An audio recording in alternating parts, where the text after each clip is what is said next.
Baik, selamat pagi. Assalamualaikum warahmatullahi wabarakatuh.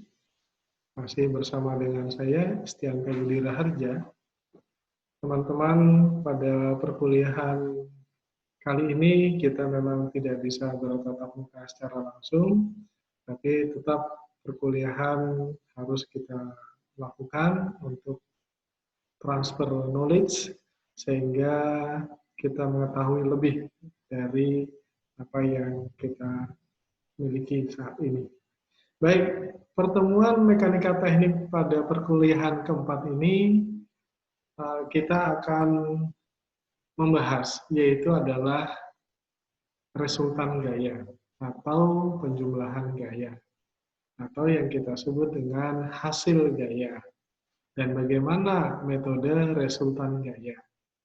Baik, kalau kemarin kita sudah berbicara, atau tadi kita sudah berbicara terhadap gaya, apakah gaya? Masih ingat? Pastinya masih ingat. Oke, inti dari gaya adalah mempunyai arah, ya, mempunyai besaran, dan mempunyai titik tangkap. Di mana secara sederhana gaya dapat dilukiskan atau digambarkan dengan anak panah. Baik, masih bisa refresh, ya kita. Baik, resultan gaya. Resultan gaya adalah sebuah gaya yang menggantikan gaya-gaya yang bekerja pada besar dan arah yang dimilikinya. Apabila kita mempunyai beberapa gaya yang arah dan besarnya kita sudah punya, berarti untuk menggantikan gaya tersebut kita dapat jabarkan atau kita dapat ketahui bahwa itu adalah resultan gaya. Oke. Jadi kita akan dapat mengetahui besar dan arahnya juga. Sebelum kita memulai terhadap resultan gaya, kita coba lihat kembali. Di sini ada yang kita sebut dengan OF atau titik nol terhadap gaya. Untuk metode yang kita lakukan di sini, metode jajaran genjang adalah metode yang paling umum dipergunakan untuk mengetahui hasil atau resultan gaya dari dua gaya. Baik. Kalau kemarin kita sudah tahu bahwa ada gaya F1 yang ada di sini, ini kita bisa pecah terhadap sumbu X dan sumbu Y-nya, ya. Nah, namun di sini kita lebih mudah, ya, untuk mengetahuinya. Masih ingat yang kemarin bahwa kita untuk menggambarkan terhadap gaya yaitu adalah dengan skala, ya. 1 cm misalkan sama dengan 1 kilonewton. Berarti ini kalau misalkan 10 cm berarti 10 kilonewton. Oke. Ada satu lagi, ya, ada satu lagi yang F2 di sini. Di mana F2 dengan warna hijau berada di titik 0 sampai dengan titik akhir. Misal kita coba buatkan adalah 15 cm. Berarti gaya yang bekerja di sini adalah 15 kN. Baik. Nah, untuk metode jajaran genjang, ya, yang berada di sini, ini akan kita tarik garisnya. Yang pertama adalah F1, kemudian dengan F2. Untuk pembuat jajaran genjang berarti apa? F2 yang ada di bawah berarti harus ditarik ke atas dengan arah dan besar yang sama. Jadi arahnya dan besarnya sama dengan yang ada di sini.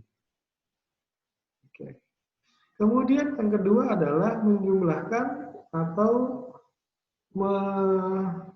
menggaris kembali dari garis yang warna krem berada di sini. Kita tarik, besar dan arahnya sama. Ya, besar dan arahnya sama.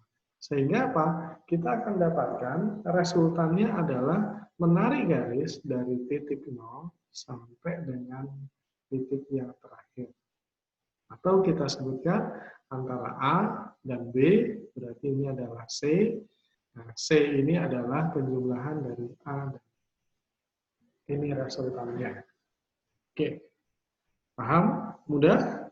Baik, kita lanjut. Yang kedua adalah metode jajaran genjang. Metode jajaran genjang, metode segitiga, maaf. Metode segitiga adalah metode yang kita buat menyerupai segitiga. Karena ini adalah hanya dua gaya, F1 dan juga F2, maka apa? Dari F1 ataupun juga F2 kita bisa tambahkan. F1, kemudian kita tambahkan ke F2. Oke. Bisa dilihat dari gambar sebelah, F1, kita tambahkan dengan F2. Atau bisa juga kita balik, adalah F2 ditambahkan dengan F1. Hasilnya akan sama, resultannya akan sama, yaitu adalah dari titik 0 sampai dengan titik terakhir. Baik. Mudah bukan? Oke, kita lanjut. Yang ketiga adalah metode poligon gaya. Metode poligon gaya adalah kita bisa membuat atau menjumlahkan seluruh gaya-gaya yang ada di dalam gaya yang akan kita selesaikan. Baik. Berapa banyak gaya yang akan kita bisa selesaikan? Seberapa banyak? Berbeda tadi, kalau misalkan metode jajaran genjang hanya 2 saja, kemudian metode segitiga hanya 2 saja. Nah, di sini kita coba lihat. Ya. Ada F1 warna hijau ke arah kanan atas. Kita tidak tahu sumbunya ini X dan Y berapa derajat, tetapi arahnya ada, besarnya ada.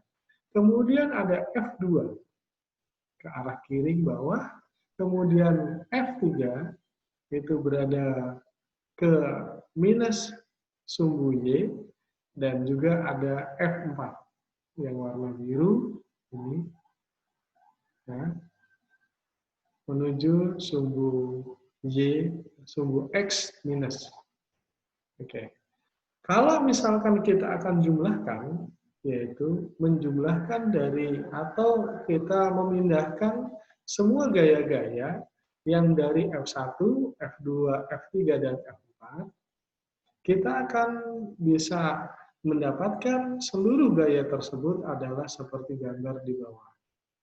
Ada F3, ada F1 warna hijau, ada F2 warna merah, ada F3 warna kuning, ada F4 warna biru.